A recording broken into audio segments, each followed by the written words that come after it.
Hello everyone, कैसे हैं आप सब। मेरा नाम मुक्ता है। द केसरी नंदन एकेडमी में आप सबका स्वागत है। आज के इस वीडियो का हमारा टॉपिक है कॉमन ऑब्जेक्ट, यानी कि सामान्य उद्देश्य। बीएनएस का सेक्शन 190 जो है सामान्य उद्देश्य कॉमन ऑब्जेक्ट की बात करता है। तो चलिए देखते हैं। सेक्शन 189 आता है unlawful assembly common object. Section 189 के बीएनएस के अनलॉफुल असेंबली यानी कि विधि विरुद्ध जमाव के बारे में बात की गई है। जो विधि विरुद्ध जमाव है वो कॉमन ऑब्जेक्ट के बारे में भी बताता है, जिसे हम सामान्य उद्देश्य भी कहते हैं। इसका क्लोज 1 ये कहता है, एन असेंबली ऑफ 5 और more person is designated an unlawful assembly if the common object of the persons composing that assembly is. 5 या उससे ज़्यादा लोग अगर इकट्ठा होते हैं तो एक अनलॉफुल असेंबली बनती है, जिसका कॉमन ऑब्जेक्ट जो है वो उस असेंबली का कॉमन ऑब्जेक्ट ये बताता है कि वो असेंबली अनलॉफुल है या सिर्फ एक असेंबली है। इसका क्लॉज ए कहता है कि to overawe by criminal force or show of criminal force the central or any state government or parliament or the legislature of any state or any public servant in the exercise of the lawful power of such public servant. इसमें ये कहा गया है कि जो वो assembly है, उस असेंबली के जो मेंबर्स हैं वो क्या करते हैं, क्रिमिनल फोर्स के द्वारा आपराधिक बल का प्रयोग करके या आपराधिक बल को प्रदर्शित करके स्टेट या सेंट्रल गवर्नमेंट या किसी पार्लियामेंट के मेंबर को या स्टेट लेजिस्लेचर के मेंबर को या किसी पब्लिक सर्वेंट को उसकी लॉफुल पावर को एक्सरसाइज करने के लिए, कोई वह लॉफुल काम कर रहा है या किसी कोर्ट के ऑर्डर को फुलफिल कर रहा है, उसको करने में किसी तरीके की बाधा उत्पन्न करते हैं। To resist the execution of any law और एनी लीगल प्रोसेस, किसी लॉ को या किसी कानूनी प्रक्रिया को एग्जीक्यूट होने में बाधा उत्पन्न करते हैं। सी कहता है कि टू कमिट एनी मिसचीफ और क्रिमिनल ट्रेसपास और अदर ऑफेंस, आपराधिक अतिचार या रिष्टि का अपराध करते हैं। Bye means of criminal force, show of criminal force to any person to take or obtain possession of any property or to deprive any person of the enjoyment of a right of way or the use of water other incorporeal right of which he is in possession or enjoyment or to enforce any right to और supposed right. आपराधिक बल के द्वारा या आपराधिक बल को दिखाकर क्या करते हैं, किसी व्यक्ति से कोई प्रॉपर्टी जो उसके पोजीशन में है या तो उससे ले लेते हैं या वो उससे प्रॉपर्टी को ऑब्टेन कर लेते हैं, या अगर वो प्रॉपर्टी उस पर्सन की है तो क्रिमिनल फोर्स के द्वारा यानी कि फोर्स दिखाकर उसे उस प्रॉपर्टी के इंजॉयमेंट को करने से वंचित रखा जाता है, या पानी का या किसी अदर इनकॉर्पोरियल राइट का इस्तेमाल करने से, जैसे उसे पानी भरना है, फोर्स खड़ी हो मतलब एक अनलॉफुल असेंबली खड़ी हो गई है, उसको पानी नहीं भरने दे रहे हैं, या कोई ऐसा उसका राइट है जो उसके पोजीशन में आता है, उसे उस राइट को एंजॉय करने का राइट है, उसे वो एंजॉय नहीं करने देते हैं, या उसके किसी राइट को इन्फोर्स नहीं होने देते हैं। ई क्लोज कहता है कि by means of criminal force or show of criminal force to compel any person to do what is not legally bound to do or to omit to do what he is legally entitled to do. आपराधिक बल के द्वारा या आपराधिक बल दिखाकर उसको compel यानी कि उसको मजबूर किया जाता है कुछ ऐसा करने के लिए जिसे करने के लिए वो लीगली बाउंड नहीं है, कानूनी रूप से ऐसा कार्य करने के लिए वो बाध्य नहीं है, या इस तरीके का लोप करने के लिए या ओमिशन करने के लिए कहा जाता है जिसे करने के लिए वह बाध्य है, लीगली वह हकदार है, कानूनी रूप से वह ऐसा करने के लिए हकदार है, लेकिन उसे लोप कराया जाता है या उससे ओमिशन कराया जाता है।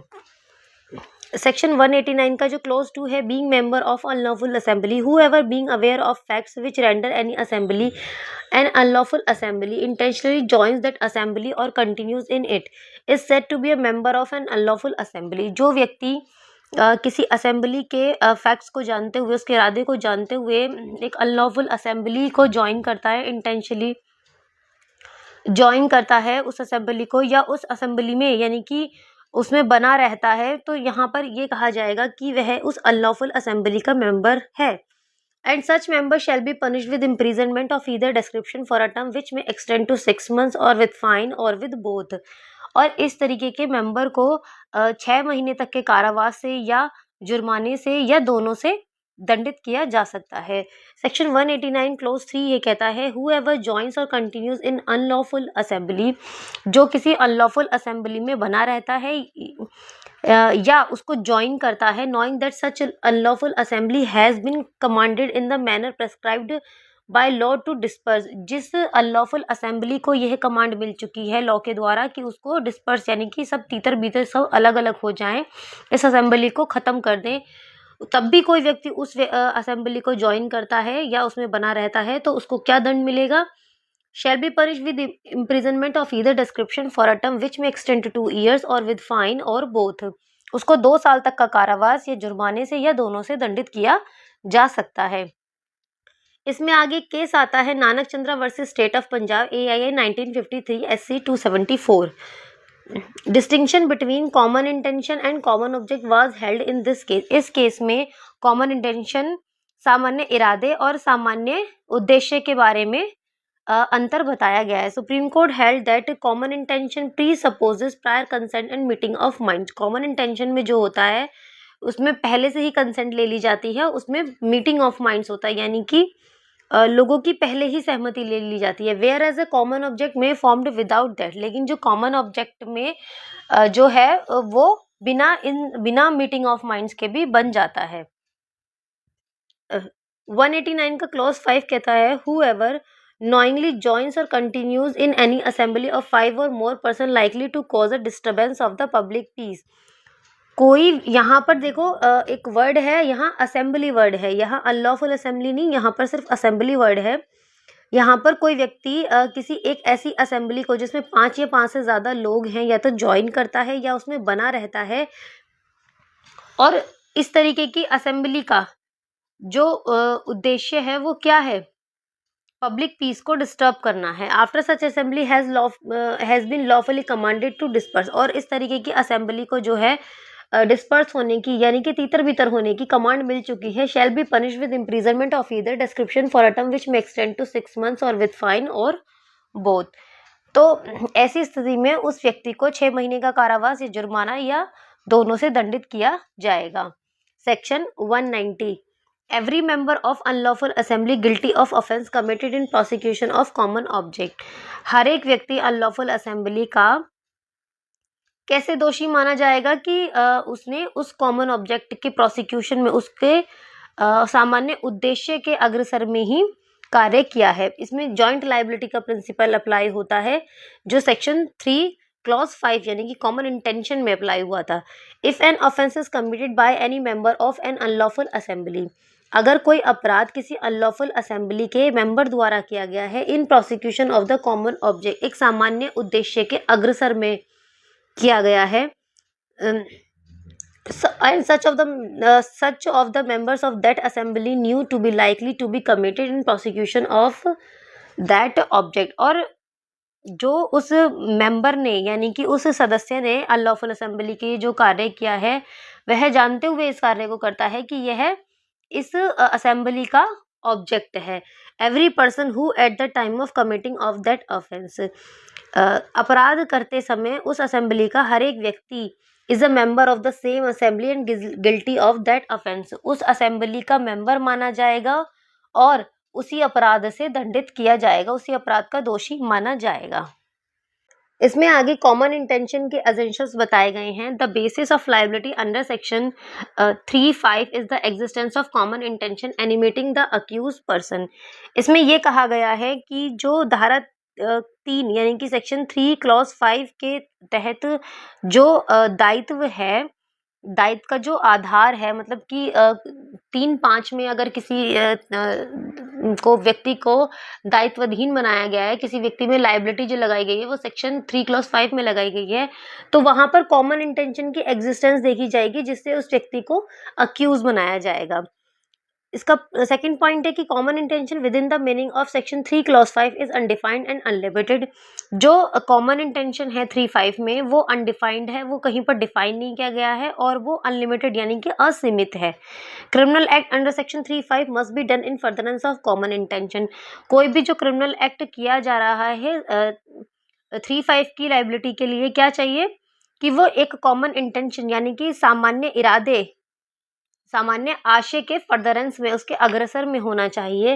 And some act however small or insignificant must be done by every person accuse of the commission of the offence. और कोई भी छोटा मोटा एक्ट या कोई भी महत्वहीन एक्ट हर एक व्यक्ति द्वारा किया जाना चाहिए उस अपराध को करते समय। In order to hold a person liable for any offence, किसी पर्सन के को उस ऑफेंस के लिए लाइबल ठहराने के लिए सेक्शन 3(5) अप्लाई करने के लिए the offence must be committed by 2 और मोर पर्सन। यहाँ पर अपराध 2 या 2 से ज्यादा व्यक्तियों द्वारा किया जाना चाहिए। Section 3 clause 5 enunciates the principles of joint liability. जो सेक्शन 3(5) है वो जॉइंट लाइबिलिटी के यानी कि संयुक्त दायित्व के सिद्धांत को प्रतिपादित करता है, but creates no specific offence. लेकिन ये अपने आप में कोई अपराध नहीं है। It is of interpretative character, यह सिर्फ एक व्याख्यात्मक चरित्र रखता है, यानी कि ये किसी अपराध को करने की में दायित्व को निर्धारित करता है, उसकी एक व्याख्या करता है। लेकिन ये 3(5) जो है वो अपने आप में कोई एक ऑफेंस नहीं है। Not an offence it in its own, ये अपने आप में कोई अपराध नहीं है, बट क्रिएट्स जॉइंट लाइबिलिटी, लेकिन यह संयुक्त दायित्व को प्रतिपादित करता है of an act when connected to an offence, यानी कि किसी अपराध में इनका क्या दायित्व था, संयुक्त रूप से कितना इनका दायित्व था, उसको ये निर्धारित करता है। कॉमन ऑब्जेक्ट यानी कि सामान्य उद्देश्य। The basis of liability under section 190 is the existence of common object. Section 190 में जो दायित्व का आधार है वो क्या है, उसमें क्या होना चाहिए, कॉमन ऑब्जेक्ट यानी कि सामान्य उद्देश्य होना चाहिए। Common object is defined under section 189 close 1। Common object define है, अभी हम पीछे पढ़ के आए हैं, कॉमन इंटेंशन डिफाइंड नहीं है। कॉमन ऑब्जेक्ट सेक्शन 189 के क्लॉज 1 में डिफाइन है एंड इज लिमिटेड, और ये लिमिटेड है, जबकि कॉमन इंटेंशन हमने पीछे पढ़ा अनलिमिटेड है। कितना लिमिटेड है, इसमें 5 या 5 से ज्यादा पर्सन के द्वारा होना चाहिए, है ना। और इसमें एक अनलॉफुल ऑब्जेक्ट भी होना चाहिए जो 189 क्लॉज 1 में बताया गया है। Criminal acts under section 190 must be done in furtherance of और प्रोसिक्यूशन ऑफ कॉमन ऑब्जेक्ट। यहाँ पर ये बताया गया है कि सेक्शन 190 में जो एक्ट किया जाता है, जो भी क्रिमिनल एक्ट किया जाएगा वो क्या, या तो कॉमन ऑब्जेक्ट के प्रोसिक्यूशन में किया जाना चाहिए, यानी कि कॉमन ऑब्जेक्ट के को फुलफिल करने के अग्रसर में किया जाना चाहिए। Merely membership of the unlawful assembly at the time of commission of crime would be sufficient for application of 190। Active participation in commission of crime is not necessary.